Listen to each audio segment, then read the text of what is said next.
আপনি কবরবাসী হয়েছেন, কবরে শুয়ে শুয়ে নেকি পেতে থাকবেন। তাহলে ওই তিনখানা জিনিসকে এক নম্বরে বিশ্বনবী আমার বলছেন, ইল্লা মিন সালাসিন, ইল্লা মিন সাদাকাতিন জারিয়া। এক নম্বর হলো সাদকায়ে জারিয়া। আপনার যদি জীবনে আপনি সাদকায়ে জারিয়া করে যান, তাহলে আপনি কবরবাসী হয়ে গিয়েছেন, কবরে শুয়ে শুয়ে নেকি পেতে থাকবেন। সাদকায়ে জারিয়া কোনগুলো হলো? সাদকায়ে জারিয়া অনেকগুলো কাজ করতে গেলে সাদকায়ে জারিয়া হয়। যেমন ধরুন, এমন একটা জায়গাতে ঘর নির্মাণ করে দিলেন যেখানে কুরআন হাদিসের শিক্ষা দেওয়া হয়। এমনই একটা ঘর তৈয়ার করে দিলেন যেখানে এতিমদের থাকার ব্যবস্থা করা হবে। রাস্তার ধারে আপনি গাছ লাগিয়ে দিলেন, একটা নল দিয়ে দিলেন, একটা মসজিদ তৈয়ার করে দিলেন, একটা আপনি মুসাফির খানা বানিয়ে দিলেন। এই সমস্ত এক এক এক এক করে গাছন লিরাইয়াতিহি ইল্লা হারামাল্লাহু আলাইহিল জান্নাহ। আমার মায়েরা, আমার বোনেরা, খুব ভালো করে শুনুন। বিশ্বনবী আমার বলছেন, আল্লাহ রাব্বুল আলামিন যদি তোমাকে দায়িত্বশীল বানাই, যদি তোমাকে দায়িত্বশীলা বানাই, যদি আল্লাহ রাব্বুল আলামিন তোমাকে যদি কোনো দায়িত্ব দিয়ে থাকে, তাহলে তুমি সে দায়িত্বটাকে পেয়ে দায়িত্বটাকে পালন করবে। আপনার যদি মাথে হাতে লোক থাকে, তাদের সাথে নেই ব্যবহার করবে, তাদের সাথে ভালো ব্যবহার করবে। আপনার ছেলে রয়েছে, আপনার দায়িত্ব হলো আপনাকে শিক্ষা দিতে হবে। আপনার মেয়ে রয়েছে, আপনার দায়িত্ব হলো আপনার মেয়েকে শিক্ষা দিতে হবে, শিক্ষিতা বানাতে হবে। এবারে যদি আপনি আপনার প্রজাদের সাথে নেই বিচার না করেন, আপনার ছেলেদের প্রতি যদি আপনি শিক্ষা না দেন, আপনি যদি তাদের সাথে ধোঁকা দিতে দিতে দিতে দিতে যদি মারা যান, বিশ্বনবী আমার বলছেন, ইয়ামুতু ইয়াওমা ইয়ামুতু ওয়া হুয়া গাসুন লিরাইয়াতিহি। তারপরে যাদের সাথে যদি সে ধোঁকা দিতে দিতে দিতে দিতে যদি মারা যায়, বিশ্বনবী আমার বলছেন, হারামাল্লাহু আলাইহিল জান্নাহ। ওই ব্যক্তির প্রতি জান্নাত হারাম হয়ে যাবে। আপনার ছেলের, আপনার মেয়ের, আপনি হলেন গার্জেন, আপনি হলেন দায়িত্বশীল, আপনি হলেন দায়িত্বশীলা।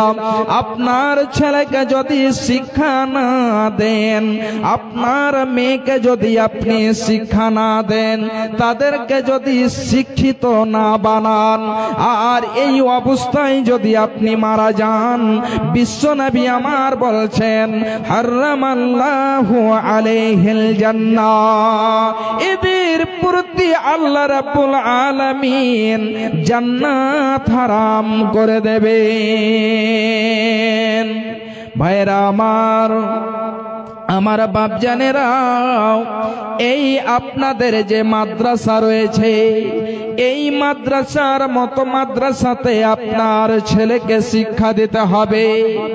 এমন জায়গাতে শিক্ষা দিতে হবে যেখানে কোরআনের শিক্ষা দেওয়া হয়, যেখানে হাদিসের শিক্ষা দেওয়া হয়। এমন যদি আপনি শিক্ষা দেন, তাহলে আপনি কাল কিয়ামতের মাঠে অসম্মানী হবেন না। এবং আপনি যদি মারা যান, আপনি কবরে শুয়ে শুয়ে নেকি পেতে থাকবেন। বিশ্বনবী আমার বলছেন, খুব ভালো করে শুনুন, বিশ্বনবী আমার বলছেন, ইজা মাতাল ইনসানু ইনকাতা আনহু আমালুহু ইল্লা মিন সালাসিন ইল্লা মিন সাদাকাতিন জারিয়াতিন আও ইলমিন ইউনতাফাউ বিহি আও ওয়ালাদিন সালিহিন ইয়াদউ লাহু। বিশ্বনবী আমার বলছেন, আমার মা জননীরা খুব ভালো করে শুনুন, মানুষ যখন মারা যায় তখন তার সমস্ত আমলের দরজা বন্ধ হয়ে যায়। কোনো এমন আমল নেই যেই আমল করতে গেলে তার নেকি, তার সে সওয়াব পেতে থাকবে, এমন কোনো আমল নেই। কিন্তু বিশ্বনবী আমার বলছেন যে তিনখানা এমন আমল রয়েছে, যেই তিনখানা আমল যদি আপনি করে যান তাহলে কবরে শুয়ে শুয়ে নেকি পেতে থাকবেন। আপনি কবরবাসী হয়েছেন, কবরে শুয়ে শুয়ে নেকি পেতে থাকবেন, তাহলে ওই তিনখানা জিনিসকে এক নম্বরে বিশ্বনবী আমার বলছেন, ইল্লা মিন সালাসিন ইল্লা মিন সাদাকাতিন জারিয়া। এক নম্বর হলো সাদকায়ে জারিয়া। আপনার যদি জীবনে আপনি সাদকায়ে জারিয়া করে যান তাহলে আপনি কবরবাসী হয়ে গিয়েছেন, কবরে শুয়ে শুয়ে নেকি পেতে থাকবেন। সাদকায়ে জারিয়া কোনগুলো হলো? সাদকায়ে জারিয়া অনেকগুলো কাজ করতে গেলে সাদকায়ে জারিয়া হয়। যেমন ধরুন, এমন একটা জায়গাতে ঘর নির্মাণ করে দিলেন যেখানে কুরআন হাদিসের শিক্ষা দেওয়া হয়, এমন একটা ঘর তৈয়ার করে দিলেন যেখানে এতিমদের থাকার ব্যবস্থা করা হবে। রাস্তার ধারে আপনি গাছ লাগিয়ে দিলেন, একটা নল দিয়ে দিলেন, একটা মসজিদ তৈয়ার করে দিলেন, একটা আপনি মুসাফির খানা বানিয়ে দিলেন। এই সমস্ত এক এক এক এক করে সমস্ত জিনিস হলো সাদকায়ে জারিয়া। আপনি যদি এমন আমল করে যেতে পারেন তাহলে কবরে শুয়ে শুয়ে নেকি পেতে থাকবেন। দ্বিতীয় নম্বরে বিশ্বনবী আমার বলছেন, আও ইলমিন ইউনতাফাউ বিহি আও ওয়ালাদিন সালিহিন ইয়াদউ লাহু। দ্বিতীয় নম্বরে নবীজি আমার বলছেন, এমন শিক্ষা যে শিক্ষাটা সমাজের লাভ হবে, এমন শিক্ষা আপনি দিয়ে দিলেন। এবারে ওই শিক্ষাটা সমাজের লাভ হবে, মানুষের লাভ হবে, এমন যদি আপনি শিক্ষা দিয়ে যেতে পারেন তাহলে আপনি কবরে শুয়ে শুয়ে নেকি পেতে থাকবেন।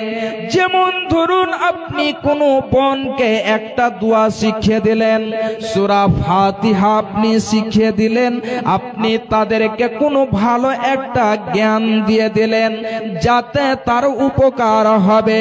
কোনো মাওলানা কাউকে কুরআন পড়তে শিক্ষা দিল, কুরআন পড়তে শিক্ষা দিয়ে দিল, হাদিস পড়তে শিক্ষা দিয়ে দিল, এমন করে যেন একজনকে শিক্ষা দিলে ও আবার 10 জনকে দেবে, ও আবার 10 জন 10 করে দেবে। তাহলে এতগুলো ছেলে যে আপনার যে শিক্ষা পেয়েছে আর এত যে সমাজের লাভ হয়েছে, এমন যদি আপনি শিক্ষা দিতে পারেন কিংবা এমন শিক্ষার ব্যবস্থা করে দিতে পারেন তাহলে আপনি কবরে শুয়ে শুয়ে নেকি পেতে থাকবেন। 3 নম্বরে বিশ্বনবী আমার বলছেন, আওয়ালাদিন সালিহিন ইয়াদউ লাহু। বিশ্বনবী আমার বলছেন, এমন নেক সন্তান, এমন সুসন্তান যেটাকে আপনি নিজে তৈয়ার করলেন, সুসন্তান বানালেন, আর ওই সন্তান আপনার জন্য দোয়া করেছে। আপনি পৃথিবীতে বেঁচে আছেন, আপনার জন্য দোয়া করেছে।